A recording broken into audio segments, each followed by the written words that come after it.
Well, when I was 5 years old, my mom caught me tapping out Amazing Grace with one finger on the piano. And after that, she put me in piano lessons. But I remember hearing certain sounds as a kid, and I'd be like playing with my race cars on the floor, and the TV was running, and a TV commercial would come on, and I would hear like a New Orleans Dr. John lick on the piano or something like that, and my ears would perk up, and I'd be like, what was that sound? And it was gone that quick. And maybe I didn't hear that sound again for, a decade before I realized what it was. So I think it was always in me, and it was just like in my subconscious. But it was around 9 when I fell in love with the trumpet and started to really dig into music. I grew up in the church, so I was influenced by gospel music like Andre Crouch early on, and Brooklyn Tabernacle Choir and things like that. I grew up listening to a lot of Christian music, and but I eventually got into jazz at a young age, and I was listening to a lot of early big band and Louis Armstrong and Dizzy Gillespie and Count Basie. And then I always liked rock and roll, and I fell in love with the Beatles in high school. And then in college I found Stevie Wonder and Earth, Wind and Fire. Now I'm into mostly into artists that are influenced by those artists, like D'Angelo and a lot of other neo soul artists, some that I've been able to work with, like Prince and Jill Scott, and a lot of course I'm influenced by a lot of trumpet players. All the great trumpet players influenced me, like Roy Hargrove and people like that. But I'd like to think I'm pretty eclectic. I love a good Patsy Cline or Willie Nelson. Yeah, if I had to listen to one of, I'm trapped on a desert island, and I gotta listen to one artist, and that's it. I got nothing else. It's a toss-up. I'm gonna have to flip a coin. Heads, it's Stevie Wonder. Tails, it's the Beatles. Okay, I'm gonna say Stevie Wonder. Yeah, the first song I ever learned to play was on the piano when I was tapping out Amazing Grace. But when I started playing trumpet, I remember quickly figuring out how I always had a pretty good ear, and I think it's because I would sit next to my mom in church, and she would always sing like a harmony part. So I would never really gravitate towards the melody of the song. I would always sing what she was singing, which was like the alto part, which was like that hidden harmony. And so that got in my ear quickly. And when I started playing trumpet, I think I started playing like Go Fight Win. And I was like,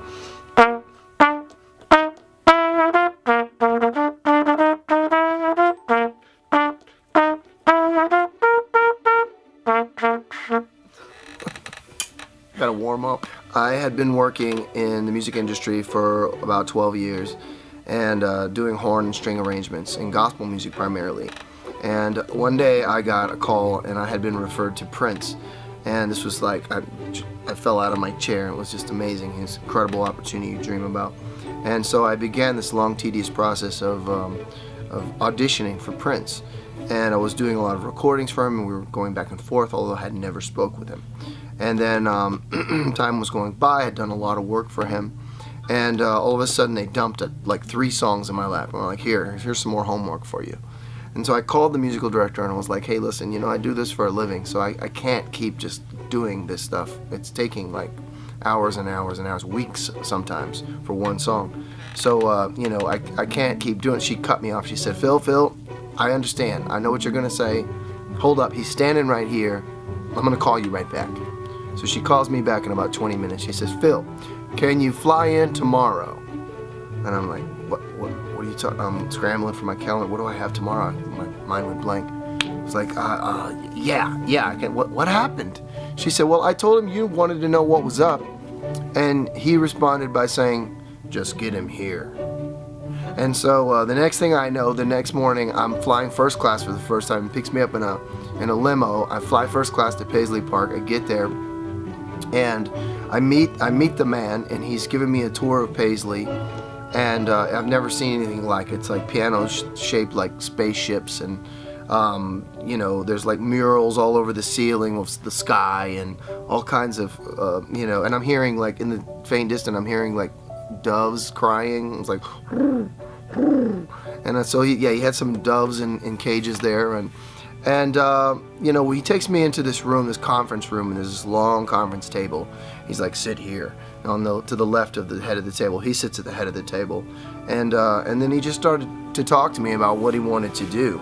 And he said, you know, at this point in my career, I don't really have anything left that I need to say. So if I'm going to do something, it's got to be something that I'm interested in. And my father used to talk to me about giant horn sections in the 70s, like 10 horns in soul bands. He's like, and to be honest with you, I just want to hear it. And that was the first time I spoke, and I said, right on. And then he said, you'll be very happy with your compensation. And I said, right on.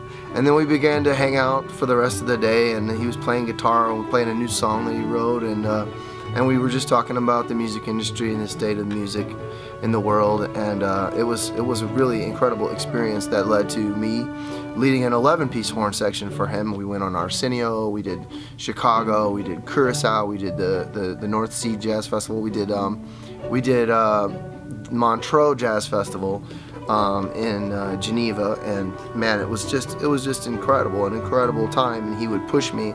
I was the arranger for it and the leader for it, and he would push me beyond my limitations. And sometimes I would be scratching my head, how is this going to work?